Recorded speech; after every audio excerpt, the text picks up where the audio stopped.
Assalamualaikum warahmatullahi wabarakatuh. Ketemu lagi di dalam konten cerita wayang. Terima kasih kepada teman-teman yang selalu mengklik video ini dan memberikan dukungan kepada kita dengan selalu menonton dan menunggu konten terbaru dari channel ini. Seperti biasa, kita akan meneruskan dari cerita yang sebelumnya, yaitu tentang pengembaraan Batara Rama di dalam mendapatkan kembali istrinya, yaitu Dewi Sinta. Rahwana yang menolak untuk menyerahkan Dewi Sinta kemudian menimbulkan peperangan dan memajukan adik serta keluarganya ke medan pertempuran. Setelah bertempurnya Patih Prahasta dan mati seketika di tangan para pasukan Wanara, kemudian matinya Sarpakinaka dan sekarang sang adik yaitu Kumbakarna. Diceritakan pada kisah sebelumnya, Kumbakarna maju ke medan pertempuran demi membela bangsa dan negaranya, bukan untuk membela dari keserakahan Rahwana. Bagaimana kelanjutan cerita selanjutnya? Mari kita simak sama-sama. Kedua pasukan besar pun bertemu antara pasukan Wanara yang dipimpin oleh Prabu Sugriwa dan juga pasukan para Dendawa yang dipimpin oleh Arya Kumbakarna. Sebelum berperang, Arya Kumbakarna menginginkan untuk bernegosiasi dulu bersama Prabu Sugriwa. Lalu mereka pun bertemu antara kedua pemimpin pasukan besar. Arya Kumbakarna kemudian memperkenalkan diri bahwasannya dia adalah seorang adik dari Rahwana. Kemudian juga Arya Kumbakarna ingin bertemu langsung dengan Batara Rama demi mempertanyakan beberapa hal, dan juga ingin sekalian bertemu dengan adiknya yaitu Gunawan Wibiksana yang sekarang berada di pihak Batara Rama. Tentu saja semua persyaratan itu dan permintaan itu tidak ditanggapi oleh Prabu Sugriwa, dan itu hanyalah merupakan sebuah alasan untuk membunuh langsung Batara Rama maupun Gunawan Wibisana. Ternyata permintaan Kumbakarna ditolak oleh Prabu Sugriwa, dan kemudian Prabu Sugriwa pun menyarankan untuk segera memajukan pasukan dan saling bertempur. Kumbakarna yang tidak mempunyai pilihan kemudian memerintahkan kepada Patih Senopati Kumbayaksa untuk menyerang. Dan setelah sesaat itu pertempuran pun terjadi antara pasukan Prabu Sugriwa dan Arya Kumbakarna.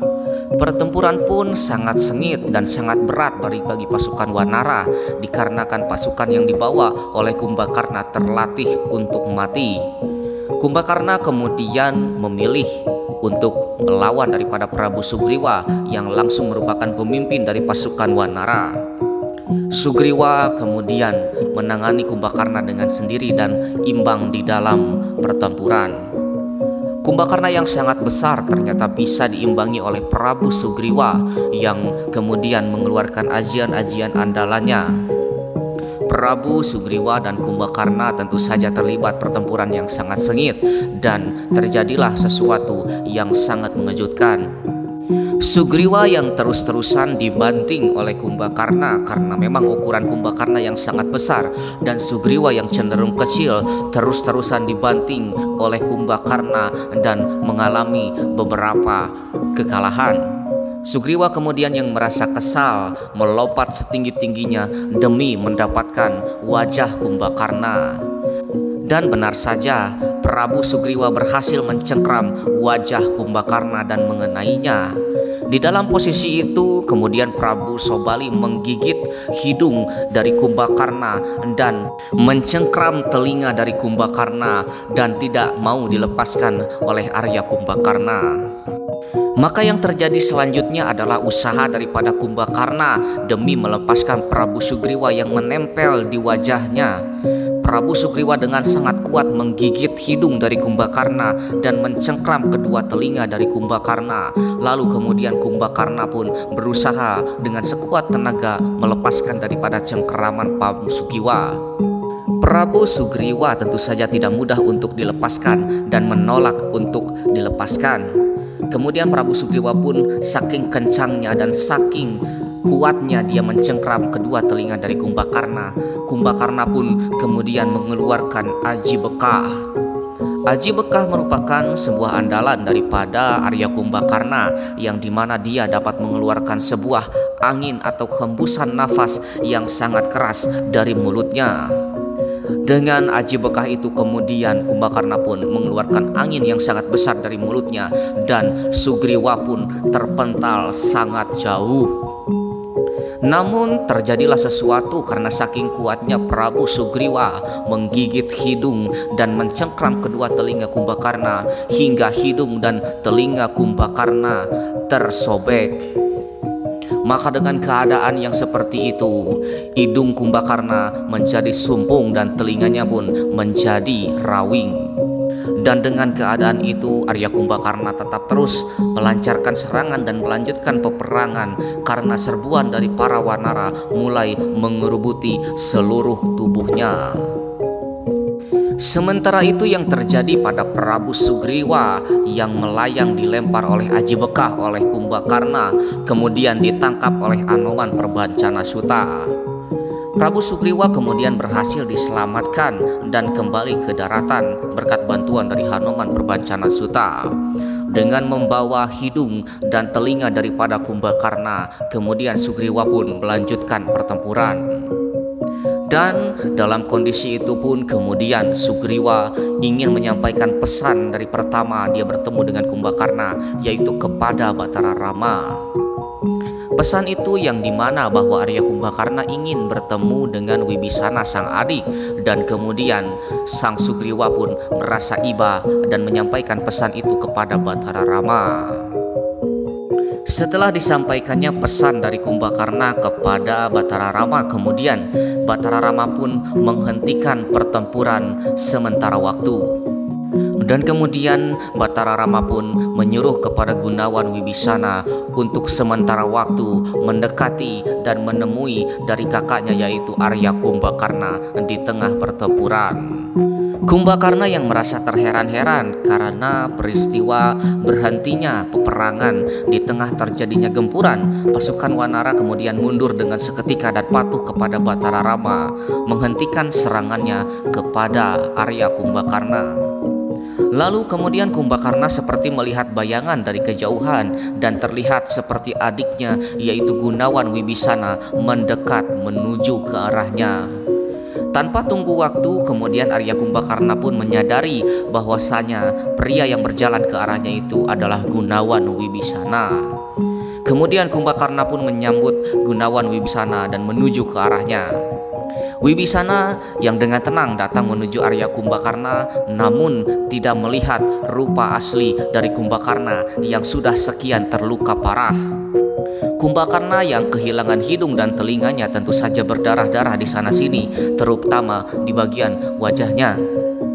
Gunawan yang sangat terkejut melihat keadaan dari Kumbakarna tidak tega melihat keadaan Kumbakarna dan seketika terkejut dengan sejadi-jadinya dan lari dari tengah pertempuran meninggalkan Arya Kumbakarna. Arya Kumbakarna yang merasa kebingungan melihat Gunawan Wibisana yang tiba-tiba lari setelah dekat dan akan bertemu dengan Arya Kumbakarna, dan kemudian tidak tahu apa yang terjadi. Lalu kemudian datanglah seorang senopati yaitu Raden Laksmana yang hendak menyampaikan pesan kepada Arya Kumbakarna. Raden Laksmana kemudian menjelaskan bahwasanya Gunawan Wibisana tidak tega melihat keadaan Kumbakarna yang sekarang. Keadaan Kumbakarna yang carut marut serta penuh dengan luka, apalagi di bagian wajahnya yang sudah tidak terlihat. Kumbakarna pun memaklumi apa yang dirasakan oleh Gunawan yang tidak tega melihat kakaknya dalam keadaan sebegitu rupa. Lalu kemudian Raden Laksmana pun menjelaskan bahwasanya pertempuran akan segera dimulai kembali dan Arya Kumbakarna akan berhadapan dengan Raden Laksmana. Lalu kemudian pertempuran pun kembali diadakan. Serangan kemudian dilancarkan kembali dari pasukan Wanara dan Prabu Sugriwa yang melawan para pasukan Denawa yang dipimpin oleh Patih Kumbayaksa. Arya Kumbakarna kembali mengamuk dan mengacak-ngacak pasukan Wanara yang kemudian membabat habis pasukan Wanara yang keteteran melawan Kumbakarna. Kumbakarna sendiri sama keteterannya, yaitu diserbu dengan sekian banyak pasukan Wanara yang merobek dan menggigit sekujur tubuhnya yang kemudian penuh dengan luka. Raden Laksmana yang melihat betapa berbahayanya Arya Kumbakarna lantas berniat untuk memanah Arya Kumbakarna dan langsung membunuhnya. Raden Laksmana pun kemudian mengambil anak panah dan mementangkan anak panah itu ke arah Arya Kumbakarna. Namun sesuatu hal yang mengejutkan terjadi. Panah Raden Laksmana yang tadinya diarahkan kepada tenggorokan Arya Kumbakarna malah mengenai tangan sebelah kanan dari Arya Kumbakarna dan kemudian terputus. Dikarenakan daripada Arya Kumbakarna yang banyak bergerak dan banyak diserang oleh para Wanara, sehingga sasaran dari Raden Laksmana meleset. Dengan keadaan itu kemudian Raden Laksmana pun kembali melemparkan anak panah yang kedua, ketiga, dan selanjutnya. Namun yang terjadi kemudian Arya Kumbakarna yang sangat sering bergerak dan melakukan serangan ke sana kemari, anak panah yang dilemparkan oleh Raden Laksmana kemudian mengenai tangan sebelah kirinya. Arya Kumbakarna yang sudah tidak memiliki kedua tangannya namun tetap berdiri dan melanjutkan pertempuran demi melawan para pasukan Wanara. Dalam keadaan dia tidak punya tangan, dia pun menginjak seluruh pasukan Wanara yang terlihat kecil baginya dan digemparkan oleh keadaan Kumbakarna yang kembali mengamuk menginjak-injak para Wanara. Kemudian panah Raden Laksmana kembali diluncurkan dan malah kembali mengenai kaki kanan dan kaki kiri dari Arya Kumbakarna yang mengakibatkan Arya Kumbakarna tumbang dan terjatuh. Dalam kondisi Kumbakarna yang terjerembab ke tanah, dia sudah tidak bisa lagi berdiri dan tidak lagi mempunyai tangan dan kaki, serta tidak ada lagi yang bisa dia lakukan. Kemudian Kumbakarna berpikir hanya untuk tertidur dan menunggu kematiannya. Namun seketika Arya Kumbakarna pun teringat akan sumpahnya sebagai kesatria dan mengorbankan nyawa dan raganya demi kepentingan negara dan bangsanya. Arya Kumbakarna kemudian bangkit sebisanya dan mempertahankan kesadarannya, kemudian menggulingkan dirinya sendiri demi agar dapat menimpa para Wanara yang ada di bawahnya dengan badannya yang sangat besar. Dengan menggulungnya Kumbakarna yang jatuh dari ketinggian kemudian menimpa para Wanara, pasukan Wanara yang tergencet di bagian yang lebih bawah. Banyak sekali pasukan Wanara yang tergencet oleh tubuh Arya Kumbakarna yang sangat besar, dan sampai akhirnya Kumbakarna pun kehilangan banyak darah dan kehilangan tenaga. Perlahan-lahan Kumbakarna pun berhenti berguling dan hingga akhirnya berhenti sepenuhnya karena terlalu banyak kehilangan darah. Dalam kondisi seperti itu pertempuran pun akhirnya dihentikan karena kemenangan sudah tentu berada di pihak Batara Rama. Kondisi Arya Kumbakarna yang sangat mengenaskan kemudian menjadi perhatian banyak orang, tentu saja Batara Rama dan para petinggi di negara Gua Kiskendha.